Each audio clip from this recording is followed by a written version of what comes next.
हनुमान जी ने बाली का घमंड कैसे तोड़ा। एक दिन की बात है, राम भक्त हनुमान जी वन में तपस्या कर रहे थे। बाली अपने ताकत के मद में चूर एक दिन एक जंगल में पेड़ पौधों को तिनके के समान उखाड़ फेंक रहा था और हरे भरे वृक्षों को तहस नहस कर दे रहा था। एक तरह से अपने ताकत के नशे में बाली पूरे जंगल को उजाड़ कर रख देना चाहता था और बार बार अपने से युद्ध करने की चेतावनी दे रहा था। है कोई जो बाली से युद्ध करने की हिम्मत रखता हो? है कोई जो अपने माँ का दूध पिया हो, जो बाली से युद्ध करके बाली को हरा दे? इस तरह की गर्जना करते हुए बाली उस जंगल को तहस नहस और बर्बाद कर रहा था। संयोगवश उसी जंगल के बीच में हनुमान जी राम नाम का जाप करते हुए तपस्या में बैठे थे। बाली की इस हरकत से हनुमान जी को राम नाम का जप करने में विघ्न लगा। हनुमान जी उसी वन में राम नाम जप से तपस्या कर रहे थे। बाली के चिल्लाने से उनकी तपस्या में विघ्न और खलल हो रहा था। उन्होंने बाली से कहा, वानर राज, आप अति बलशाली हैं, आपको कोई नहीं हरा सकता। लेकिन आप इस तरह क्यों चिल्ला रहे हैं? इससे तुम्हें क्या मिलेगा? तुम्हारे औरस पिता ब्रह्मा के वरदान स्वरूप कोई तुम्हें युद्ध में नहीं हरा सकता, क्योंकि जो भी कोई तुमसे युद्ध करने आएगा उसकी आधी शक्ति तुम में समाहित हो जाएगी। इसलिए हे कपिराज कुमार, अपने बल के घमंड को शांत कर और राम नाम का जप कर। इससे तेरे मन में अपने बल का भान नहीं होगा और राम नाम का जप करने से लोक परलोक दोनों ही सुधर जाएंगे। इतना सुनते ही बाली अपने बल के मद में चूर होकर हनुमान जी से बोला, हे तुच्छ वानर, तू मुझे शिक्षा दे रहा है। राजकुमार बाली को, जिसने विश्व के सभी योद्धाओं को धूल चटाई है और जिसके एक हुंकार से बड़ा पर्वत भी खंड खंड हो जाता है। जा तुच्छ वानर, जा और तू ही भक्ति कर अपने रामबाण की। और जिस राम की तू बात कर रहा है ना, वो कौन है और केवल तू ही जानता है राम के बारे में। मैंने आज तक किसी के मुंह से ये नाम नहीं सुना और तू मुझे भी राम नाम जपने की शिक्षा दे रहा है। हनुमान जी ने कहा, प्रभु श्री राम तीनों लोकों के स्वामी हैं।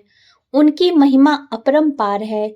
ये वो सागर है जिसकी एक बूंद भी जिसे मिल जाए वो भव सागर को पार कर जाए। बाली, इतना ही महान है राम तो बुला जरा, मैं भी तो देखूं कितना बल है उनकी भुजाओं में। हनुमान जी की बात सुनकर बाली भड़क गया। उसने हनुमान जी को चुनौती दी और यहाँ तक कि कहा कि रे वानर, तू जिसकी भक्ति करता है मैं उसे भी हरा सकता हूँ। अपने आराध्य राम का मजाक उड़ता देख हनुमान को क्रोध आ गया और फिर उन्होंने बाली की चुनौती स्वीकार कर ली और तय हुआ कि अगले दिन सूर्योदय होते ही दोनों के बीच में दंगल होगा। अगले दिन हनुमान जी तैयार होकर दंगल के लिए निकले ही थे कि ब्रह्मा जी उनके सामने प्रकट हुए।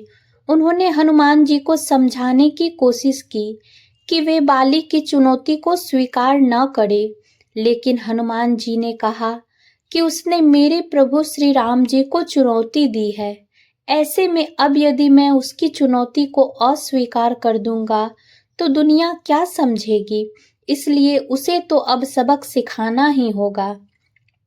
यह सुनकर ब्रह्मा जी ने कहा, ठीक है, आप दंगल के लिए जाओ, लेकिन अपनी शक्ति का सिर्फ 10वां हिस्सा ही लेकर जाओ और शेष अपने आराध्य के चरणों में समर्पित कर दो। फिर दंगल से लौटकर यह शक्ति हासिल कर लेना। हनुमान जी मान गए और अपनी कुल शक्ति का 10वां हिस्सा लेकर ही बाली से दंगल करने के लिए चल पड़े। दंगल के मैदान में हनुमान जी ने जैसे ही बाली के सामने अपना कदम रखा कि ब्रह्मा जी के वरदान के अनुसार हनुमान जी की शक्ति का आधा हिस्सा बाली के शरीर में समाने लगा और इससे बाली के शरीर में उसे अपार शक्ति का एहसास होने लगा। उसे ऐसा लगा जैसे ताकत का कोई समंदर शरीर में हिलोरे ले रहा हो। चंद ही पलों के बाद बाली को लगने लगा मानो उसके शरीर की नसें फटने वाली हैं और शरीर से रक्त बाहर निकलने ही वाला है।